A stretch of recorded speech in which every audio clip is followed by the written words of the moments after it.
Sous la surface, juste là, à quelques brasses des plages de Marseille, il existe une autre ville. Elle est faite de blocs en béton qui miment des immeubles, des rues, des impasses. Ce sont des récifs artificiels, immergés depuis 10 ans pour créer de nouveaux habitats pour les poissons.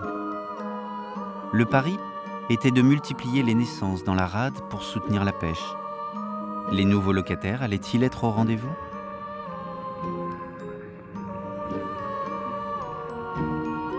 Les récifs artificiels sont une très vieille histoire.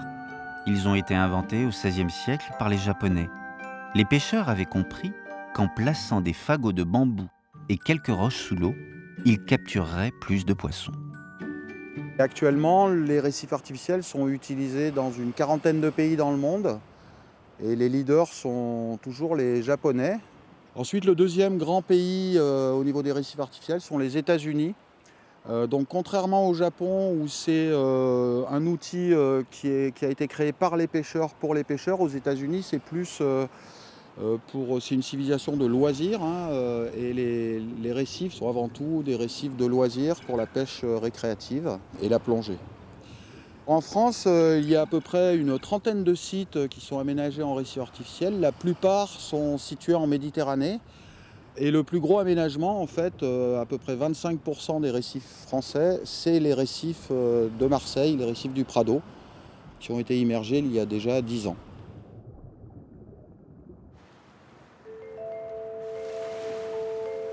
Au large du site balnéaire des plages du Prado, le fond de la mer est devenu une curiosité sous-marine connue des seuls scientifiques, la face cachée d'un site dessiné par la main de l'homme. Là, juste au pied des plages du Prado, il y a un grand herbier de Posidonie. C'est une plante marine qui développe de vastes herbiers partout sur la côte méditerranéenne.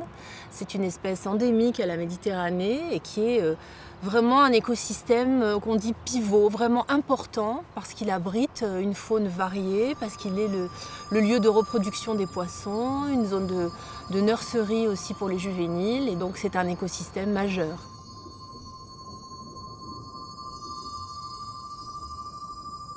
Cet herbier de Posidonie qui borde toute la baie de Marseille et qui est bien développé a subi vraiment des dommages importants au moment de la construction des plages du Prado et du port de la Pointe-Rouge.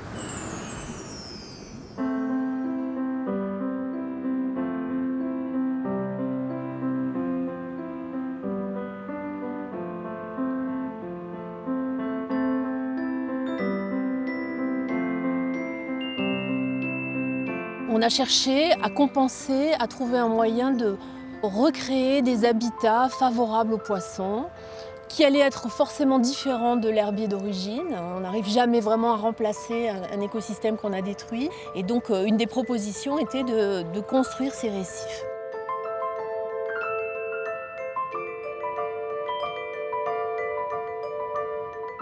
L'idée, c'était de copier ce qu'il y avait de plus performant dans la nature. Donc essayer de s'inspirer en fait, de recréer la nature, d'utiliser ce modèle pour offrir un récif suffisamment complexe qui fournisse à la fois le gîte et le couvert pour les poissons. C'est comme ça qu'on a pu concevoir les récifs du Prado. Donc en se mettant dans la peau d'un poisson, on a évité de construire des HLM en fait, et plutôt des petits pavillons avec une ambiance un petit peu d'habitat diffus, avec 6 villages et des hameaux, et reliés par des corridors biologiques, des liaisons fonctionnelles, et ainsi les poissons peuvent faire du saute-mouton d'un récif à l'autre.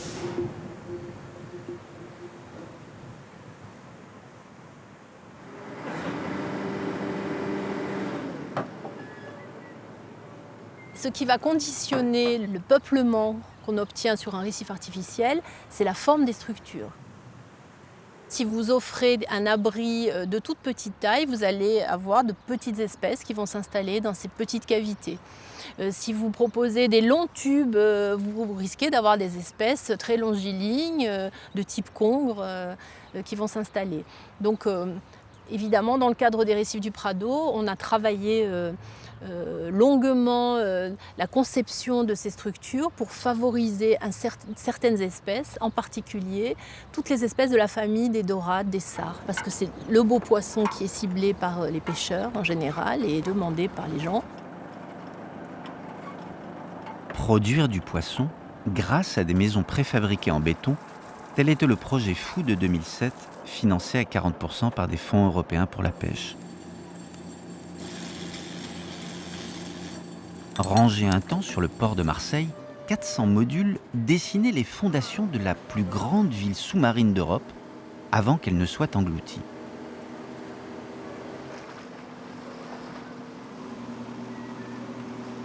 Tout a été construit sur place dans le grand port maritime, là où l'entreprise avait installé son chantier. Les moules ont été spécialement conçus pour les récifs du Prado. Tout a été construit, livré et assemblé sur place, puisqu'on ne peut pas réutiliser des choses déjà existantes pour les immerger en France. Sinon, c'est considéré comme un déchet, interprétation de la Convention de Barcelone par l'État français. L'immersion des premiers récifs, c'était assez émouvant parce que derrière, il y a une aventure humaine. Pendant 10 ans, il faut imaginer que cette barge chargée à chaque fois avec une dizaine de récifs partait en mer. Il ne fallait pas plus de 30 cm de houle, et ce n'est pas beaucoup, 30 cm de houle pour pouvoir immerger ces récifs. Et donc avait des points, des coordonnées théoriques, et avec cette grande grue, soulevait le récif de la barge pour aller le descendre jusqu'à sa profondeur et à son point d'immersion.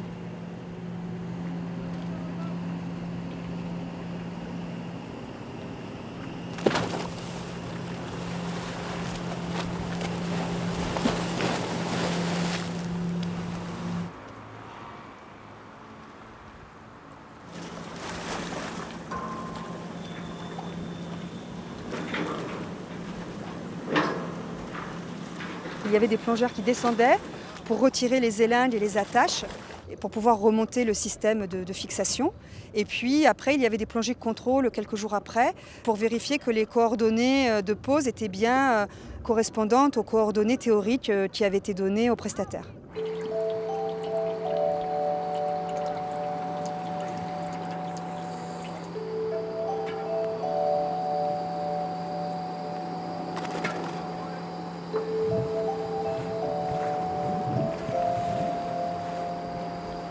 Il faut savoir que le fond de la mer n'appartient pas à la ville de Marseille. Le fond de la mer appartient à l'État, donc il a fallu demander l'autorisation à l'État et aussi prouver que ces récifs n'allaient pas perturber le milieu, n'allaient pas polluer l'eau. Et à la fin, l'État nous a délivré une autorisation pour immerger ces récifs et les laisser au fond de l'eau pendant au moins 30 ans. Même si certainement ces structures, on ne nous demandera pas de les sortir au bout de 30 ans, on a quand même dû prouver avant de les immerger qu'on serait capable de les retirer de l'eau, donc prouver qu'on avait bien prévu de quoi s'accrocher pour pouvoir les sortir. Et c'est pour ça que certains récifs ont un rôle de panier que l'on a rempli avec des choses, et donc c'est beaucoup plus simple de sortir un panier de l'eau que de sortir les éléments un par un.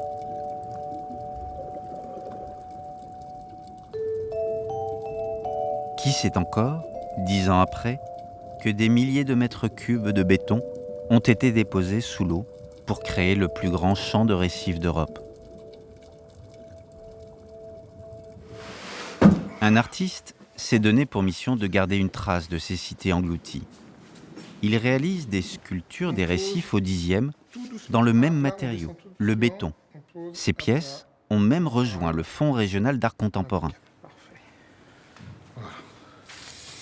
Voilà, sur les images, donc là, À mi-chemin entre l'art et la science, le travail d'inventaire que Nicolas Floch a entrepris à travers la planète révèle ce monde qui se dérobe à nos yeux.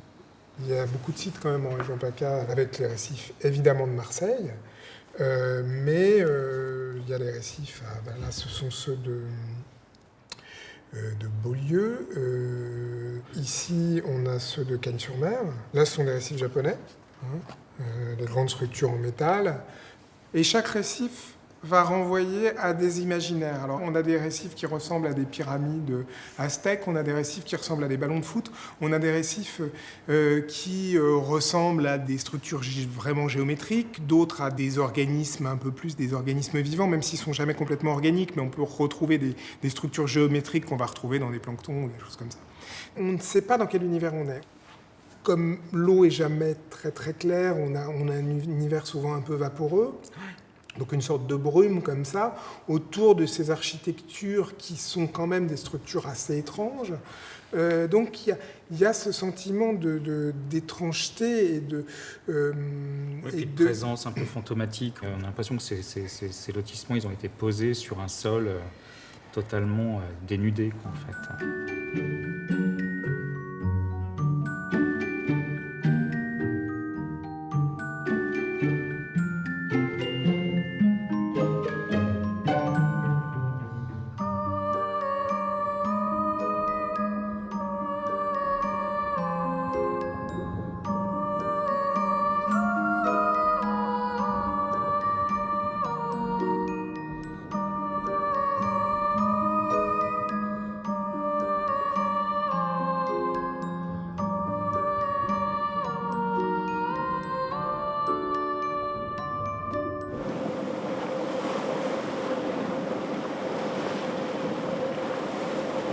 L'ancien marin-pêcheur, devenu plasticien, a laissé aux quatre vents une œuvre taillée dans la pierre de l'île d'If. Ce cube, sorti de son imaginaire, rend visible l'invisible. Il donne le cap du vaste champ de récifs immergés au-devant de Marseille. On a trois balises jaunes ici, qui marquent le site des récifs, donc en face des plages du Prado, entre le château d'If et les plages du Prado. Donc là, la pièce est placée juste en face du site.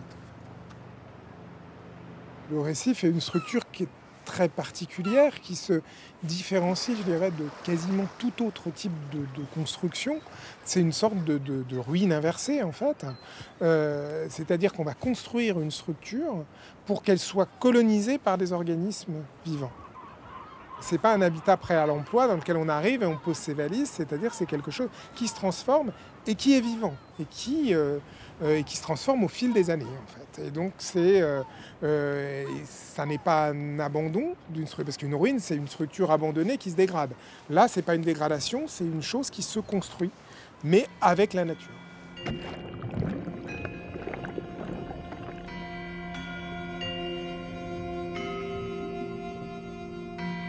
La colonisation du récif, comme le bon vin, est le fruit d'une savante alchimie à maturation lente. Il faudra patienter entre 2 et 5 ans pour le voir fleurir et être adopté par les poissons.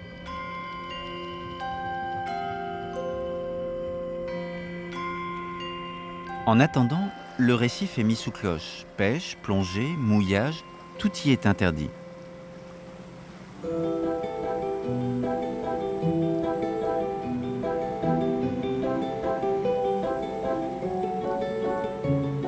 Depuis 10 ans, une femme a eu le privilège d'aller observer en dessous la vie naissante. Elle est chargée du suivi scientifique du site du Prado. Elle est celle qui connaît le mieux cette ville immergée par 30 mètres de fond. Là, il y a une bouée qui a été mise en place juste au niveau du récif. Donc si le capitaine est en forme aujourd'hui, normalement on est dessus. Et on va descendre le long du filin pour déjà pas avoir à le chercher et pas perdre de temps au fond. Puis en plus, on n'est pas sûr de le trouver si on n'est pas bien positionné.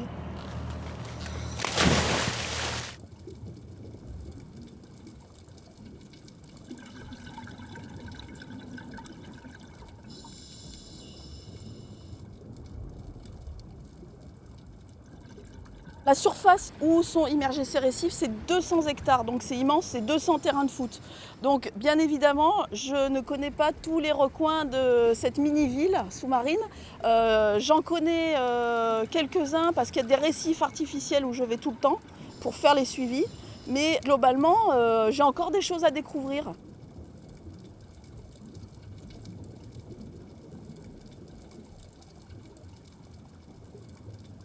Chaque récif, c'est un petit îlot de vie. Et donc chaque fois qu'on va s'immerger sur un récif, c'est un petit peu comme quand on plonge sur une épave. On sait à peu près ce qu'on va y trouver, mais il y a toujours des surprises. Alors bien évidemment, les récifs où je vais tout le temps, je les reconnais, y compris des espèces qui sont à l'intérieur. Il y a des chapons, alors ça c'est une espèce qui est très sédentaire, et notamment il y a un gros chapon de 40 cm. Bon, je dis je le reconnais parce que vu sa taille, je pense que c'est toujours le même individu.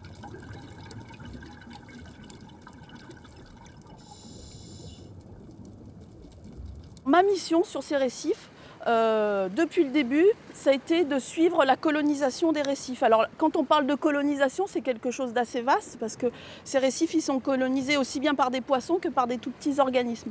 Donc, j'ai mené des études sur cette colonisation parce qu'on part d'un récif qui est complètement vierge, d'un cube en béton sans rien dessus, qui va progressivement se coloniser, se complexifier. Il y a toujours des nouvelles espèces qui arrivent, jusqu'à un point où on arrive à un stade de maturation. Donc ça, c'est un premier point. La deuxième question que je me suis posée, c'est comment fonctionnent ces récifs ? Voilà, donc ça a intéressé énormément les gestionnaires, parce que quand on met des récifs sous l'eau, c'est des projets qui sont coûteux, qui sont ambitieux pour la zone, et dont le but, c'est de produire du poisson. Ici, en l'occurrence, c'est des récifs de production.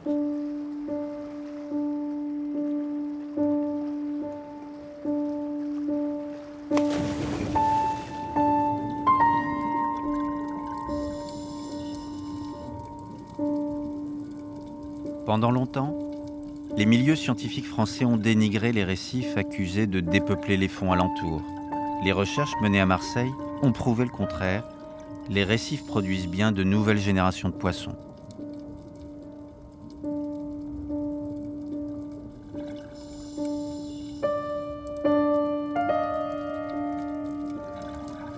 Actuellement, je travaille sur le recrutement des poissons sur les récifs, c'est-à-dire l'arrivée des tout jeunes poissons. La question que je me suis posée, c'est est-ce qu'on peut améliorer la structure des récifs par des structures rajoutées par-dessus ? J'ai implanté des algues qui s'appellent des cystosères. Elles font des petits buissons d'une trentaine de centimètres de haut. Donc ça fournit un habitat qui est très propice à l'arrivée des juvéniles.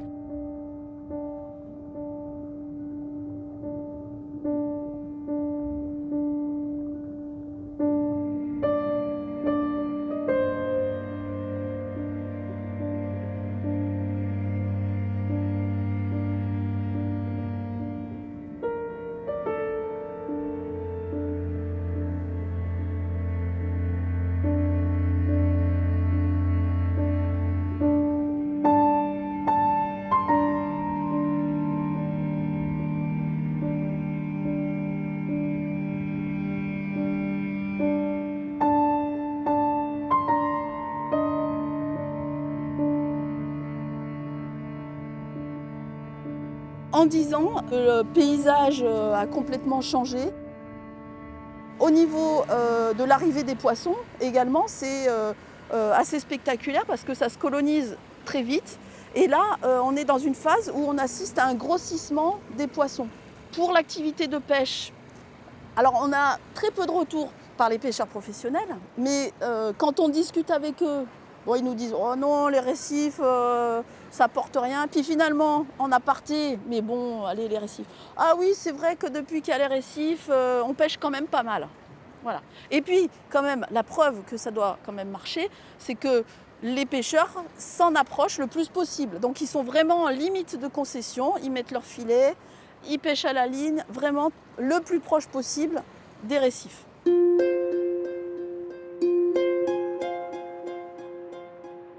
Sur la Côte Bleue, à l'ouest de Marseille, le parc marin a déjà plus de 30 ans. C'est le grand frère, le modèle des récifs du Prado. Ses fondateurs l'ont rêvé comme un laboratoire de la protection de la vie sous-marine en y associant les pêcheurs de tradition.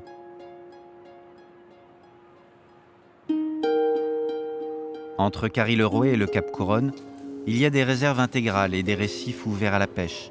Ici, les pêcheurs de petits métiers sont même des hommes heureux.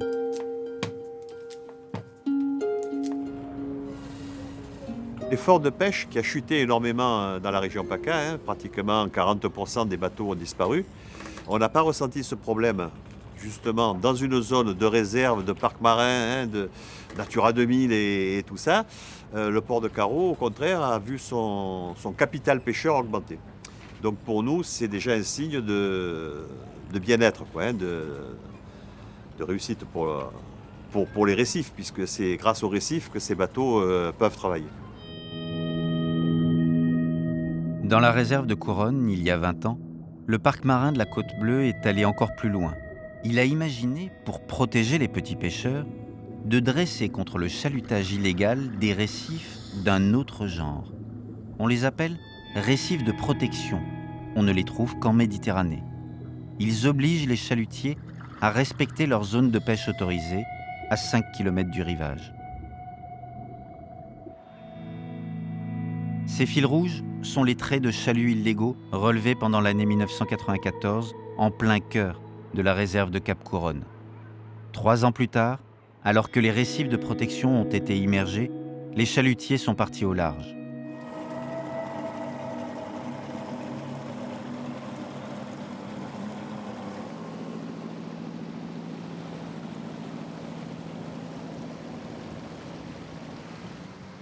L'aventure pionnière du parc marin de la Côte Bleue continue de s'écrire autour des récifs, cette fois par l'exploration d'un territoire complètement vierge, celui du son sous-marin.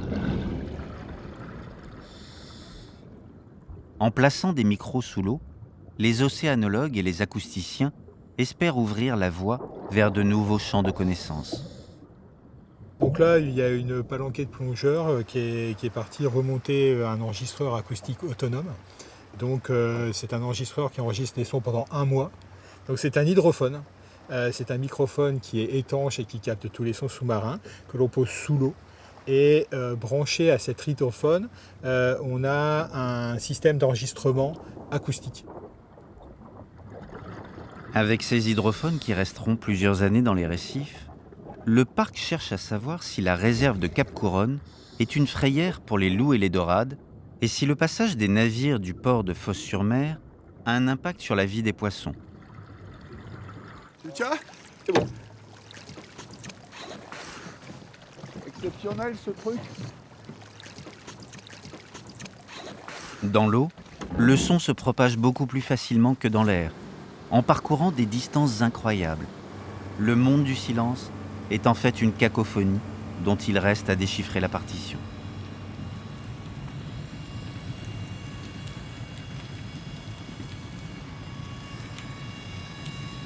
Donc les sons que l'on entend sont les sons générés par les bateaux qui passent ici dans la baie de Calvi.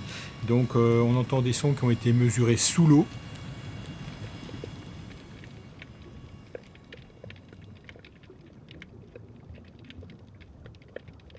L'expérience que l'on a réalisée visait à bien comprendre les émissions sonores faites par les oursins lors de 2 activités, les activités de déplacement et les activités de nutrition, de broutage des algues. Notamment lorsqu'un oursin broute, sa lanterne d'Aristote va craquer et le squelette sphérique de l'oursin va jouer comme une enceinte acoustique et va amplifier les sons.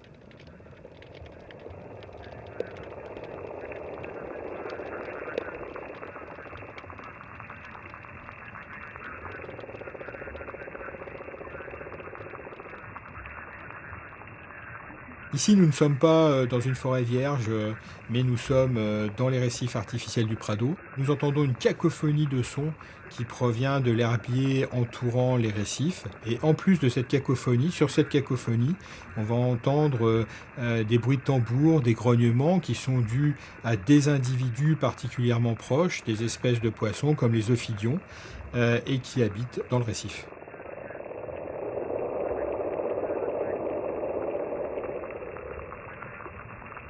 La communauté scientifique a montré que les larves de poissons, les larves d'invertébrés, choisissaient l'endroit où ils allaient s'établir en fonction du paysage acoustique de l'endroit. Et donc, si on veut favoriser une efficacité de récif, on peut se poser la question de est-ce que le récif a une signature acoustique particulière, ou pourquoi pas émettre des sons d'origine biologique à l'intérieur d'un récif pour faire un attracteur acoustique. En un mot, on attirerait le poisson par un appât sonore.